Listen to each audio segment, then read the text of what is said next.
All right, welcome on in, everybody. This is going to be the truth about the Intel Store.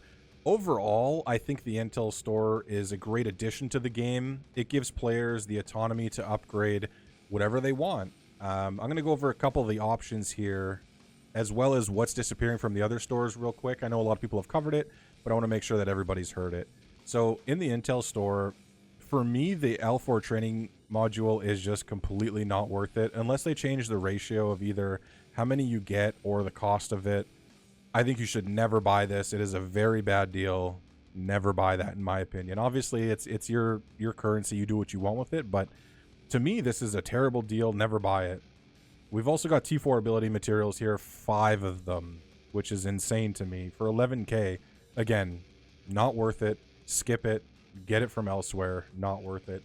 The awakened abilities are interesting. If you have an awakened ability in here that's going to drastically increase or change what your character currently does, I think it could potentially be worth it down the road, but the cost of it is so steep. If you're getting 10 shards for 50k and you need 200 shards to upgrade the ability, that's so much intel.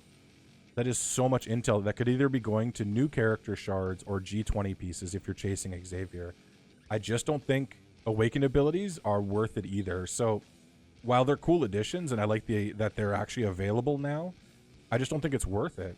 The new character shards are interesting because these are brand new characters. These are new teams, like just released teams. So 5 shards for 12.5k is actually not a horrendous price.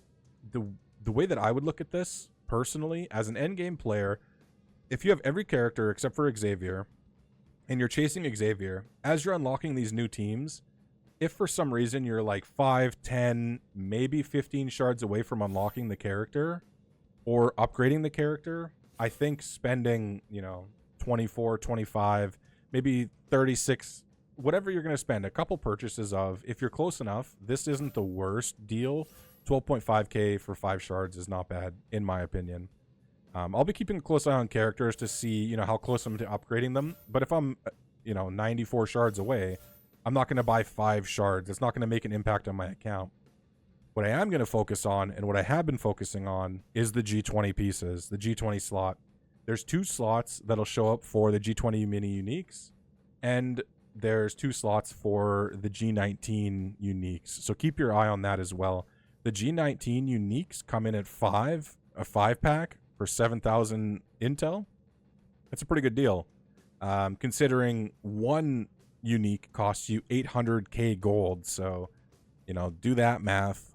7k is not a bad deal. So don't be shy about spending 7,000 on a unique if you need it. But to me, if you're an endgame player and the only character that you're chasing is Xavier and the brand new characters, the G20 pieces here, it doesn't really matter how much they cost because that's the next chase. That's the big chase. So investing in these pieces are the only thing I'm doing right now. Until I have Xavier done, until I have every character G20 that I need G20'd, I'm not going to personally be spending my intel anywhere else. The G19 pieces are fine. You got 60 pieces here for 2,100. Again, if you need them, buy them. But I just think you get them from raids, from other sources so much that it doesn't really matter. You're not really going to need the 60 pieces here, 30 catalyst pieces. It's not going to make an impact on your account. The other thing that I would keep in mind too, if you're a player that is still chasing Odin, you can now farm purple ISO crystals from 2 different locations. You can farm it from the Intel store here, which feels pretty expensive, honestly. You're getting 3 crystals, 3 ISOs for 30k. That's quite a bit. Honestly, it feels like quite a bit. It feels like a lot of money, a lot of intel. But if I was chasing Odin, you couldn't stop me from purchasing these. I would 100% go all in on these because this is what's keeping you from Odin, right? It's not G19, it's not G20, it's just purple ISO. So if you're short some purple ISO and you see it in here and you're chasing Odin, I think these are a slam dunk too of absolutely just buy it. I would obviously check the Battle World store and just make sure that you use this currency first. But, having the option in the Intel store feels great to me. I love the options in the Intel store. The only thing that I'm kind of concerned about, and Midnight Ronin brought it up earlier in the stream, is we're getting a lot of Intel currency dumped on us, right? For events, we're getting 100K rewards, 100K. We're getting so much Intel. There's a code right now that you can type in, a player gift called green and purple. I'll put it on screen. But there's a green and purple. If you redeem that, you get 20K Intel for free. Twitch drops. There's Intel in the Twitch drops. They're giving away a lot of Intel. So they might be giving us a lot of Intel. They might be giving us so much at the beginning that we're spending. We're just rotating through this Intel. And then I'm interested to see in the months to come, what does the Intel income look like? Is it the same? Do the events give equal or more than what we're currently getting? Because if that's the case, then we're getting quite a bit. And I'm very happy with the Intel store. The only way I can see the Intel store getting annoying is if they start tightening that chain, tightening that, you know, the resource of Intel. The whole thing is how much Intel we're getting. So that's going to dictate whether or not this goes well or not. A quick reminder, if you guys go to the offer screen, there are 10 for 10s at the bottom of the offers. Make sure you claim all of them except for this absolutely horrendous deal. I don't know what the hell this means. This is insane to me. I think somebody just missed a 0 on this. This is crazy to me. I don't buy that, obviously.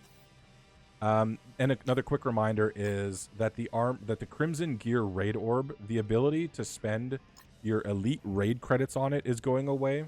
So if you want to spend it on the Crimson Gear Raid Orbs, that's also where you're going to get your G19, G20 uniques, the Crimson uniques.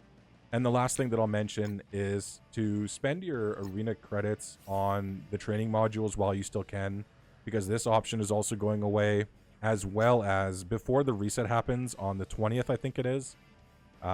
Spend all your arena credits, flush all your arena credits on the arena orb, get some more training materials out of it. But that's it.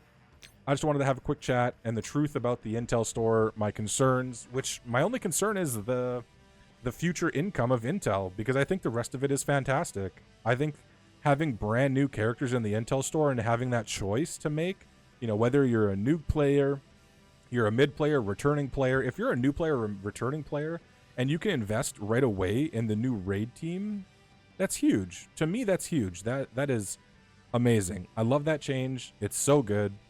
I hope you guys buy whatever you want from the store. Enjoy it. I hope it helps your account. Let me know what you guys think down below. Thanks for checking out the video. I'll see you guys in the next one. Have a good one.